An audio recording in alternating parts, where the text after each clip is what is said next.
Welcome to the Encore Audio Archives YouTube channel. I'm Taper Dave, and this is my channel. I've uploaded hundreds of talks here that I've recorded at meetings in West LA, and I've also recorded conventions starting in 2013. I've got a bunch of those up. And Walt and Mary Murray, the original owners of Encore Audio Archives, started the company in the 80s, and Walt recorded Joe and Charlie's and a bunch of stuff down in Vista, California. My sobriety date is June 20th of 1994.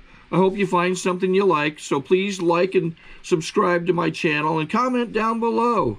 If you want to hear something that I don't have or that you don't see, I'll see that I get it. Anyways, take care and have a great day if you want to. Now it is time to introduce our main speaker for tonight, Alonzo.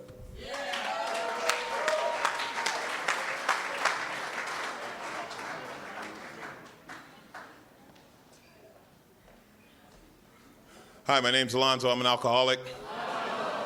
And I want to thank Bill. That was great to hear you share. I want to thank Patty for asking me to speak at this meeting. Patty and I go back, it's almost 20 years now. And one of the things that happens when you stay sober a long time is you develop old friends. So it's really great to see you, Patty. Patty told me that I have about 33 minutes to speak. So, like, my best comes at 35 minutes. If I had that last 2 minutes, I could save all of you, but that's just it's an odd number, about 33. I don't know. What it was like, what happened, and what it's like now. You know, I start off by saying that this meeting and meetings like this were very important in my early sobriety, because I learned to be around people by coming to big social meetings like this. This was very important to me, and it brings back, just coming here to speak brings back a lot of memories, and a lot of good memories, you know. My story isn't anything spectacular.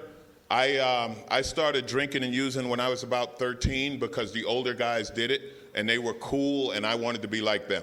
You know, I don't have any family drama that led to alcoholism or addiction. My dad passed away a few years ago, but when he passed away, him and my mom had been married for 50 years, and my mom still lives in the house I grew up in. And you know, my brother is one of my best friends, and my sister and I have issues, but we're all right. And my point being that there was no reason for it, you know? But the thing was, from the first time I got loaded, I absolutely loved it. And I can't tell you why. I've heard in a lot of meetings over the years how people say suddenly they felt a part of, or they felt this, or they felt, I can't remember anything like that, you know, but it just worked. That's what it was. It just worked, and I liked it. And one of the things that I always loved getting loaded alone. I was never a partier. You know, when I was young, when I was a kid, and we used to get loaded, we had to do it together because we didn't have any money. So, you know, it's like, how much you got, and then we pitch in together and we see what we could get, beer, weed, etc. But my favorite thing was always walking the dog late at night and smoking a joint and or drinking a beer. As a guy sponsored used to say, to relieve the everyday tensions of a 14-year-old.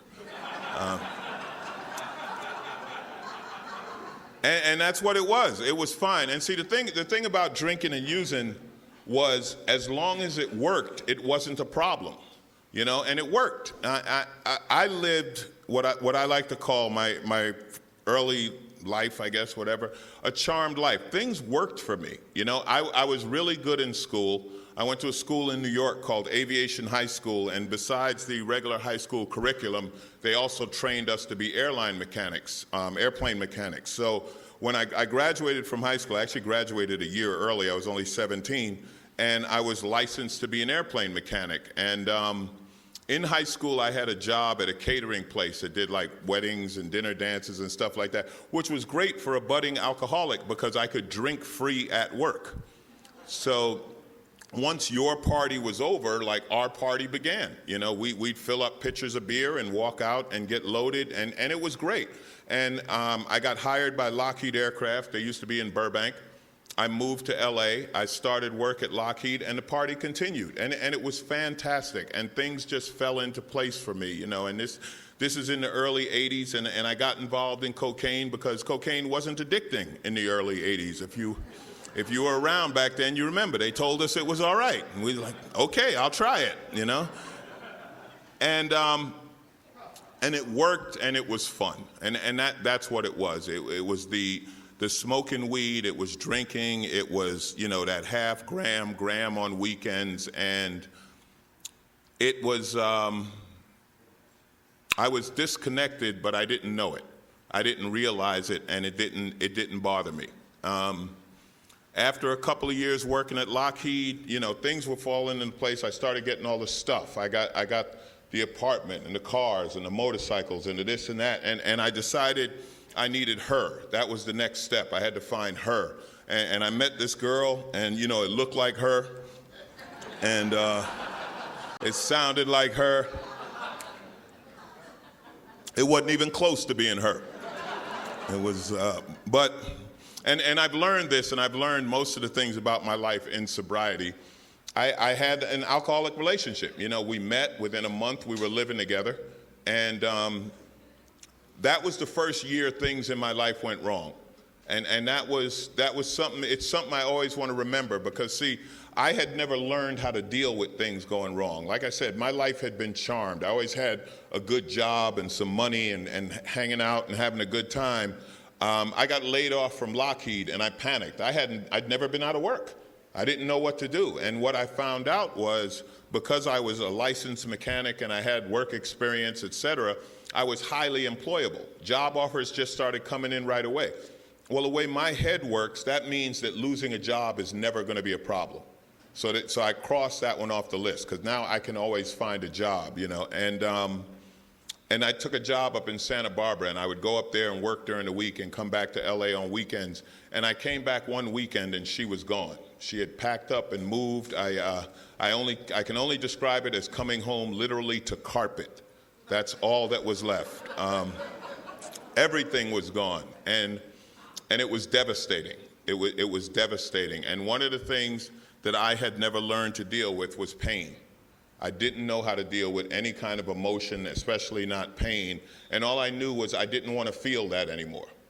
And I want to be real clear about this. That's not when I became an alcoholic, and that's not when I became an addict. That's when I stopped caring.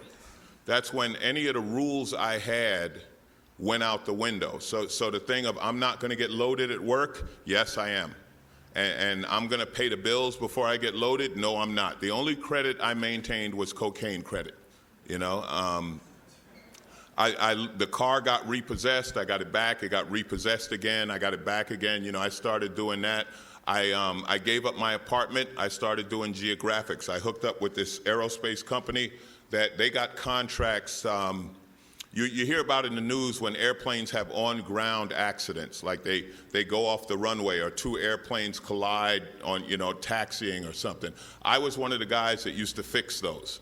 And it was great, because they would fly us to whatever city. They took care of our hotel, gave us per diem or whatever. We were well paid. So for me, I had no responsibility. It was exactly where I wanted to be, because all I had to do was fix airplanes and get loaded. And yes, you can do both. Some of you are worried right now. You did your job loaded too. Don't judge me. Don't judge me. I've met surgeons in here. You know, and actually we laugh about it, but my home group is a Monday night men's stag in the Valley, and we have airplane mechanic, an air traffic controller, and a pilot in our home group. So we're like, if you flew in the 80s, we got you.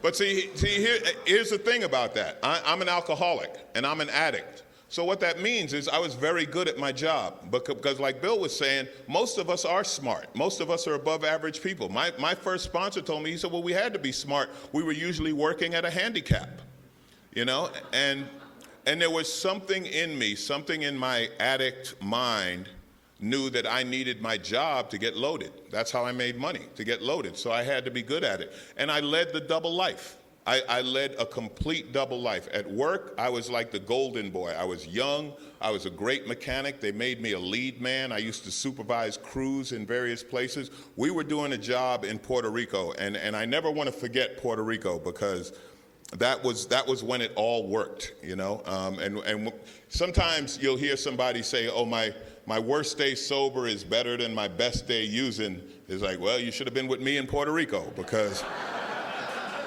we had a good time.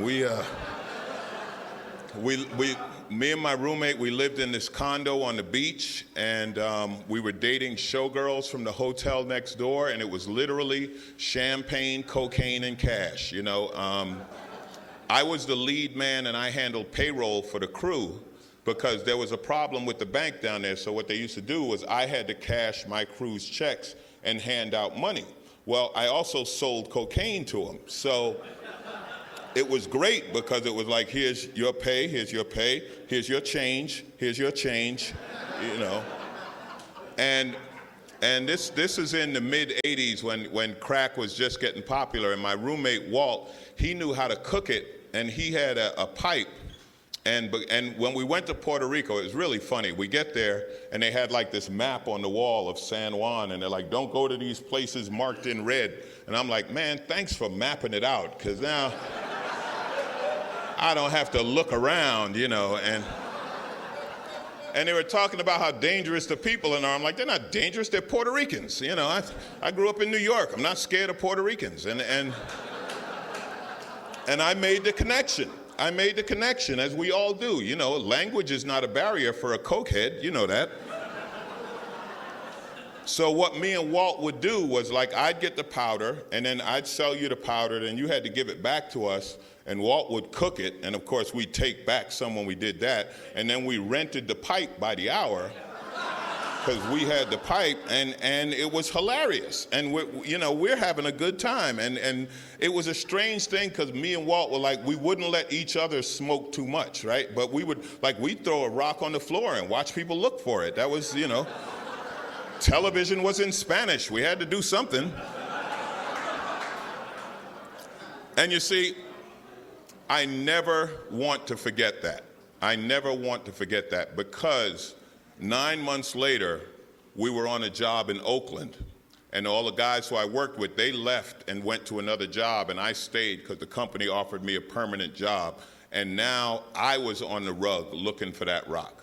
You see, because that was the progression. That's what happened.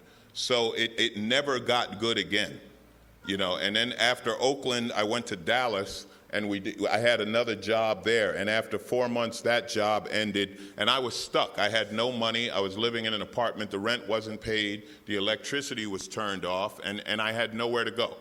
And it was the first time I asked for help, and I called my mother, and I told her my situation, and I was stuck, and I told her about the drugs, and I needed help. And she asked me, did I want to go to LA or New York? And I said, I want to come back to LA because I consider this home.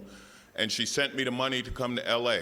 And the same day, a guy called, a friend of mine, and he was driving across the country, and he said if I help him drive, I could throw my stuff in the truck, and he wouldn't be any money or anything like that. And as soon as I hung up the phone, I dodged the bullet again.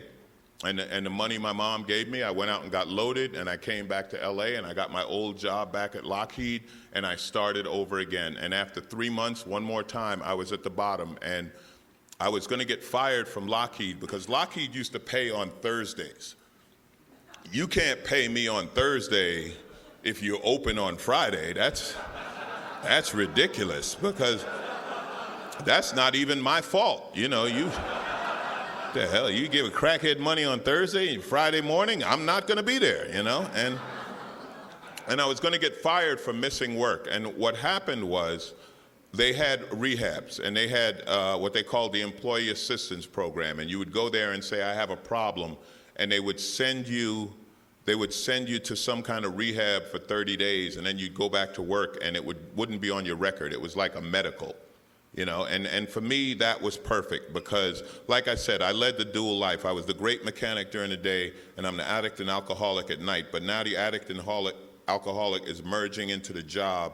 And make no mistake, when I was at my peak, I could lie. Like, it's funny to me when they say don't lie because you won't remember to lie. And I'm like, well, you never talk to an alcoholic because I remembered every lie. I remembered who I told you I was and who I told you and what story I had. That was survival. That was easy, but now I'm losing that, and it's all getting mixed up, and it's falling apart. And I went to the rehab place, and they said, you have to give up everything. And I was like, you don't understand. I have a minor problem smoking cocaine. I'm fine with weed and alcohol. I'll just stick to that, you know. And obviously that wasn't the plan. And I wasn't there to stay sober, and I lasted 2 weeks. And I was at a meeting, and I heard a guy say, if you don't remember the last time you got loaded, you're not done yet. And I said, well, I don't remember the last time I got loaded, so I'm going to get loaded tonight and remember it. And I'm going to come back here and do this thing. And I did. And I went on one more run.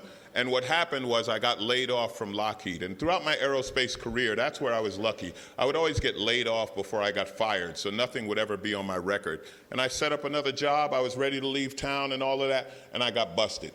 I got arrested, and that had never happened to me before. I'd been incredibly lucky. I'd never gotten caught. And when I got busted and I was in the back of the police car with the handcuffs on, I remembered that word powerless, because you guys had told me I was powerless and I didn't believe you.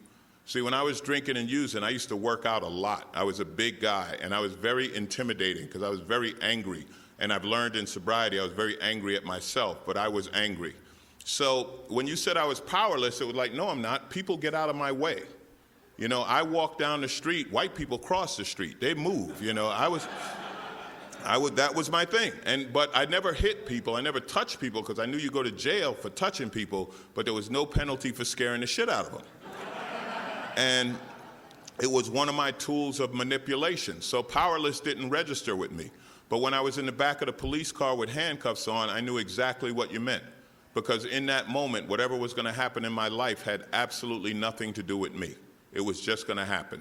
And I spent a night in jail, and I got out the next day. It was a Sunday, and I got drunk because I didn't know what else to do. And then Monday came, and I went back to the rehab I had been in, and I talked my way back in. And I've been sober ever since because I wanted to be sober. See, I had willingness. I was beaten into a state of willingness, and I've always had that in my sobriety. And there are times when it's been 51% willingness and 49% alcoholism, but that's enough. You know, and when I was at the rehab, I was the guy nobody likes at rehab because I wanted to be there. So anything they told me to do, I did. They said, read the book. I read the book, and the book fascinated me. I love to read. I finished it in 4 days. I could not believe how they knew who I was. That was literally my thought. These two white guys in the 1930s know exactly how I think, feel, and live. It blew me away, but it meant something was going on here. And they told me to write stuff, and I would write it. And a panel came in, and there was this beautiful woman on the panel. She was an actress, and she was a model, and she rambled on about sobriety. I have no idea what she talked about, but she mentioned she was from New York, and I was from New York, so I was in. You know, I had weeks of sobriety. How could she turn me down? I moved in for the kill right after the meeting, and she laughed and she said, listen, I'm married, but there are a lot of women like me that go to a place called Studio 12. Now, I didn't know where this place was, but it was now my home group. And I met her at Studio 12, and she introduced me to a guy, and she said, this is Felix, he's going to be your sponsor, and she walked away, and I didn't see her for 3 years, disappeared. I don't know what happened. And it didn't work out with Felix being my sponsor because of schedules, but I met another guy named Patrick, and he became my sponsor.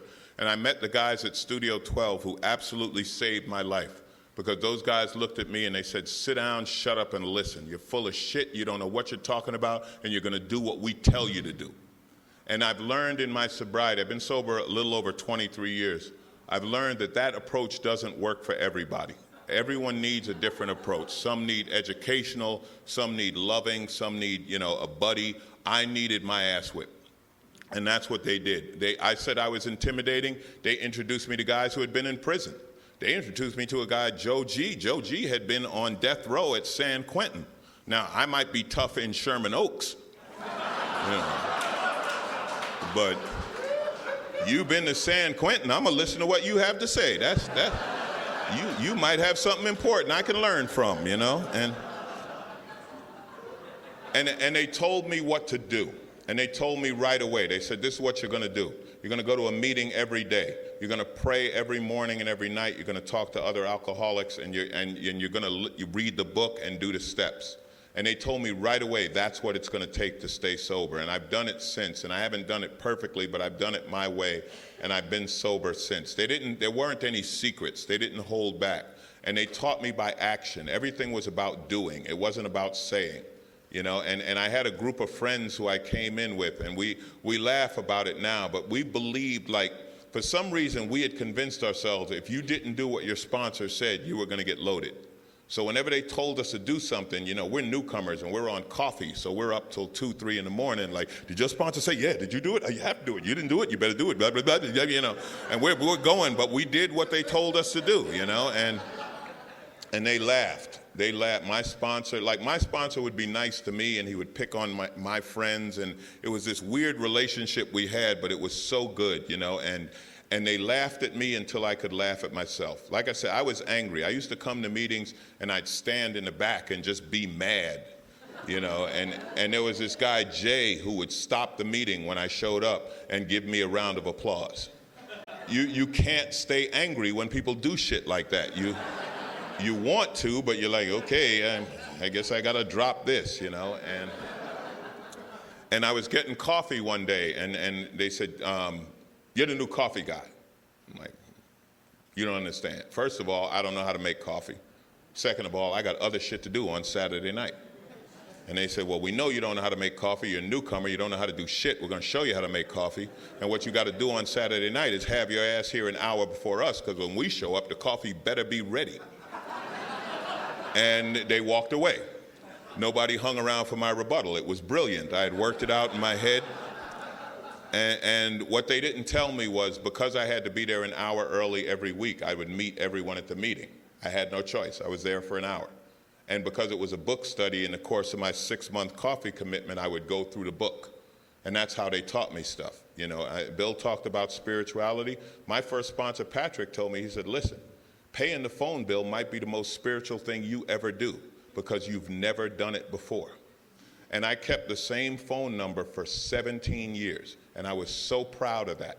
It was a little thing, but it was huge, because I paid the phone bill every month. And it was something I had never done before. That was the way they taught me. Everything was about do this, you get that. They didn't say what the reward was going to be, they just shut up and do it. And it would hit me months later, oh, this is why I do it. My first concept of God in this program was, I make coffee and I don't smoke crack. There's no logical connection there.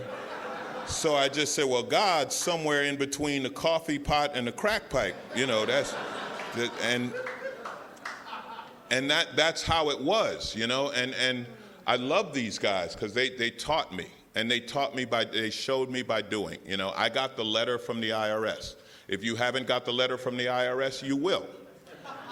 It's the only amends. You don't have to look for them. They'll be in touch. And it was right about my 1-year birthday. I got the letter, and I owed the IRS $15,000, and I panicked. I didn't know what to do, and I went to my sponsor, and he laughed. He said, I owed him 80 grand. And I was like, man, you got that kind of money, you could lend me 15 grand, you know. And he showed me how to set up a payment plan and pay him, and I did. And I did these things. They showed me how to get, you know, apply for a job. And when I first went for a job, I couldn't get a job. I used to work at Lockheed. I had a security clearance. I had to go back and tell the FBI where I had been the last few years. And the funny thing was, they had no idea. I had just been off the radar. I hadn't been paying taxes. I didn't have an apartment. I didn't have a bank account. And I told them the truth. And I didn't get the job, but I actually went through the action of telling the truth. And that was what the lesson was.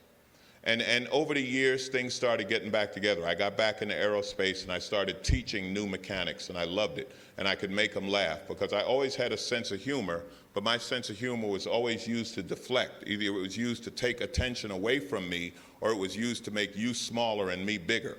But because these guys laughed at me until I could laugh at myself, because I did inventory and I found out I wasn't the only one.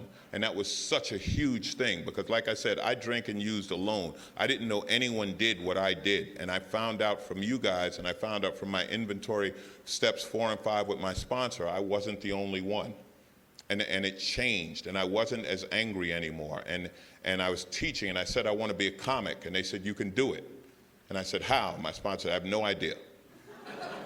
But if it's what you want to do, you can do it. And I took this comedy writing class, and the graduation was like a 5-minute, performance. And a lot of program people I knew came out to support me. And I did the 5 minutes, and it was absolutely incredible. It was the greatest feeling I'd ever had. And this guy, Charles, who I'd known since I was sober, and I looked up to Charles because Charles was like one of the coolest brothers I had ever met in my life. And Charles said, man, it looks like we finally found out what you were meant to do. And that was the feeling I had. And that came at 5 years. And when we say don't leave before the miracle happens, that's when my miracle happened. At 5 years, I found comedy. And today I live a dream that I didn't have when I came to this program. My comedy career has been, I can't even describe the experiences I've had, the places I've been, the things I've done. It's ridiculous. I remember doing a job at Disney one time, and I'm just walking through Disney Studios laughing, because I'm like, I'm a crackhead. I'm a crackhead. I'm working for the mouse. And I did a show at the U.S. Embassy in Oman, and if you U.S. Embassy, that's like big. The ambassador's there, and it's a whole thing, and I'm like, I'm a crackhead. And I was sober long enough to not tell them I was a crackhead, because when you're new, you brag about it, then you learn maybe you want to keep that to yourself, But I've had a million of those experiences, and everything I wasn't going to get back, I have gotten back, all the financial and material success. And I love that shit, all right? And if anyone tells you material stuff is bad, ask them for their car. Watch how less spiritual they are. My sponsor, I'm with a guy named Daryl. I've known Daryl since 3 days of sobriety. He's been my sponsor since I had 10 years. Daryl's a car collector. Daryl does Porsches and Ferraris and all this great stuff. And there was a period where he wasn't working, and that stuff went away. And I had started buying it, and mine went away. And he was like, so what? It's toys. They come when things are good. They go when they're bad. Once again, he showed me. He didn't tell me. He showed me, because he went through it, and he was okay. It bothers you, but it's okay, because it's not the most important thing in life. The most important thing in my life are my nieces and nephews. I have 4 nieces and nephews ranging from 8 years old to 22. I've been sober their whole life. I'm the super uncle. I spoil them, and I get to do all of that, and it blows me away. They do things that blow my mind. They say things to me, and again, I'm a loner. I don't like people. Okay, and when my niece at 16 is away at school and I go visit her, and I'm walking up and I hear her say to her friend, that's my uncle, he's my best friend, then I have to drive around the block so she doesn't see me cry, because you guys made me that. And when my nephew was 7, 8 years old and playing Little League, and I'm teaching him to play ball, you guys took a crackhead and made him a hero to a 7-year-old kid. That doesn't happen outside of this program. Those are the big rewards. My mom has, she's retired now. I get to help her. She's a little old lady gambler. I get to give her gambling money to go to Atlantic City. I love shit like that. I have a lot of big things in my life. Those are the things that make a difference. My emotional sobriety is the slowest place for me. I've been through some rough times in here. In these, don't ever say never. I was one of those guys, I'm never going to go out with a girl. And no, you don't get in relationships in here. Convention weekends, those don't count. I'm talking about relationships, And I didn't get into one, I got into 2 with 2 women at the same time in my home group. And I don't advise that. That never ends well. And it ended horribly. And there was a lot of pain. And my heart was broken, and I broke hearts. And the result of that, this happened at 10 years of sobriety. I asked Daryl for help, and he said, I'm glad you asked, because you were on your way out. And I had to develop a relationship with myself, which is something I'd never done. And it's a slow process that I still work on, but I still work on it. And the result with the women, one of them is a friend now, and we're cool, and we made amends and went back and forth. And the other one, it blew me away. She got married, and she had a baby. That was one of her dreams. And she called me the day the baby was born to let her know she was okay and the baby was, and I'm like, how do you forgive me to that level after what I've done to you? I couldn't even comprehend that. And what the lesson was learn to forgive myself, because someone else was able to forgive me. and I still work on that, you know. This program impacts every aspect of my life. There's nothing in my life that would exist if I were not sober. And I know that. And it's one of the things they taught me when I was new. They said, if you choose to use, you make a conscious decision to give up everything in your life because you're sober when you decide to use. And if you start using, it's all going to go away. And so far, I haven't had to make that decision. I've had experiences directly out of the book. The book talks about Greenland. I've been there. And they drink. They drink a lot. I don't know if Bill had been there. They drink a lot. And I made it to Greenland and back sober. You know, when they talk about recoiling from alcohol as if from a hot flame, one night after a show, me and my buddy Matt were in this club, and I order cranberry juice in clubs. Like a lot of people say, how do you tell people you don't drink? Well, one of the things I do, if you drink cranberry juice, it looks like you're drinking, people leave you alone. Another thing I do, I tell people I'm retired, and while they're trying to figure out what that means, I walk away.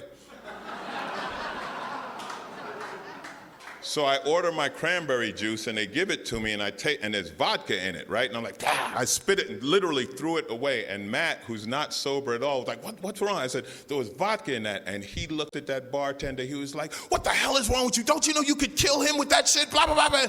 I was laughing so hard. It was like, so my sobriety is protected by people around me. The point being that I've had all of these experiences. This thing works. This thing absolutely works. Everyone in this room knows it, or they wouldn't be here. There's better places to be Friday night. If you wonder if you're an alcoholic, if you're in this room, you're an alcoholic. People who are not alcoholics never wonder if they're alcoholics. It never crosses their mind.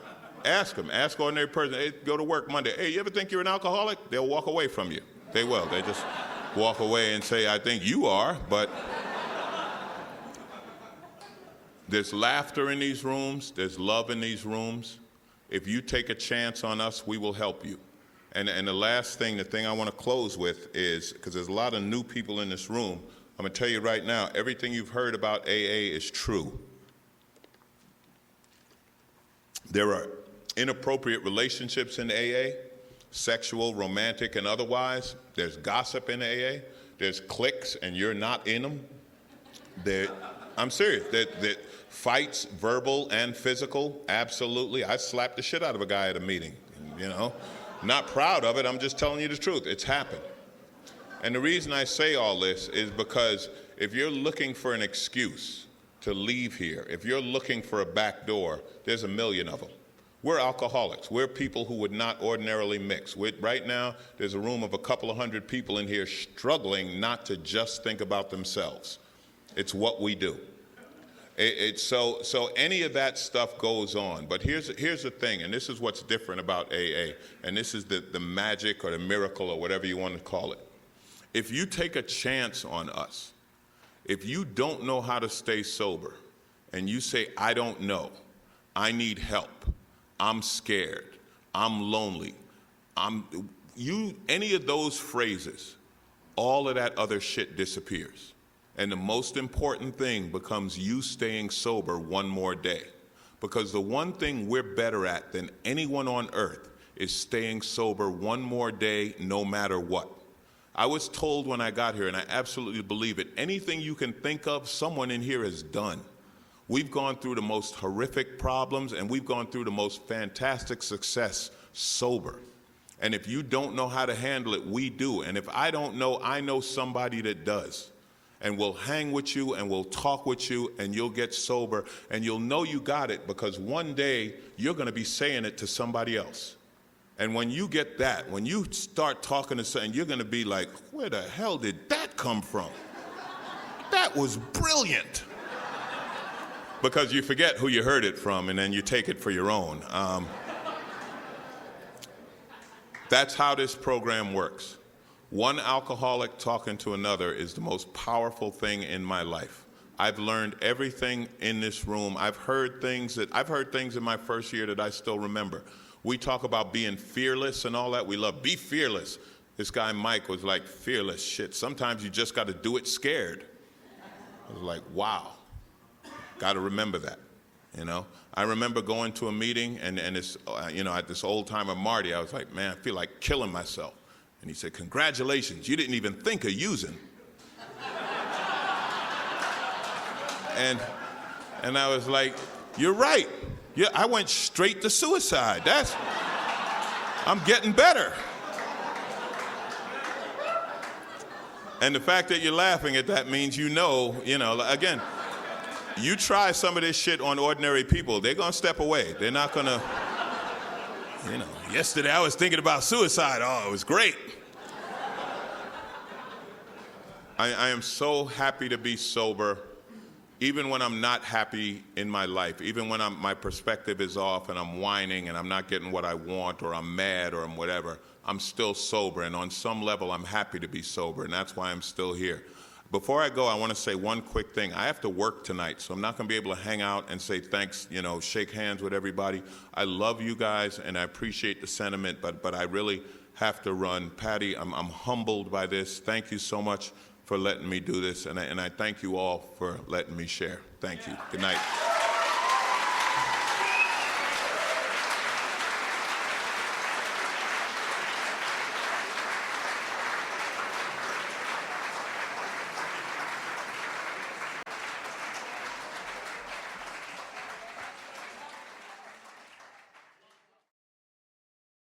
Sorry to interrupt your viewing. Taper Dave here. Just wanted to take a second to ask you to like and subscribe to my channel. And let me know if you like what you're listening. I've got some very good talks here, and this one's a great one. Just curious, do you think this is better than Zoom? Tell me what you think. Okay, this is how I prepare my drone for launching. I like to do it inside the cab of my truck so I'm not standing outside in the weather. To install the joysticks for control, up and down, right and left, powered on. I have an Android phone that I use to connect it to the drone with. And it's actually controlled through the iPhone, through an app. Oops, wrong way. It's actually controlled through the iPhone, or through this Android phone, through the app. It's actually controlled through the Android phone, through an app, and you connect it through this short connection right here.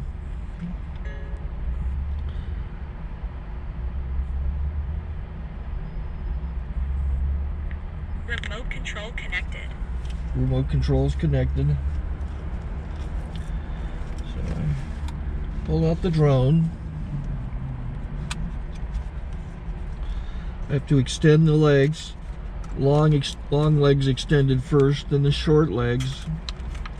Remove the gimbal protector. Set that aside, then power it on one short burst, then one long burst. I lay it down. So I have to go to calibrate. So the drone's not connected yet. It shows you here as this drone gets disconnected, even though the remote's powered on. So the drone has to establish it's connected. So I go into the app to calibration mode. First I'll calibrate the remote controller. Start calibration. Out, in, oop, out, in, up, down, and then this little wheel is to control the gimbal. So it's calibrated.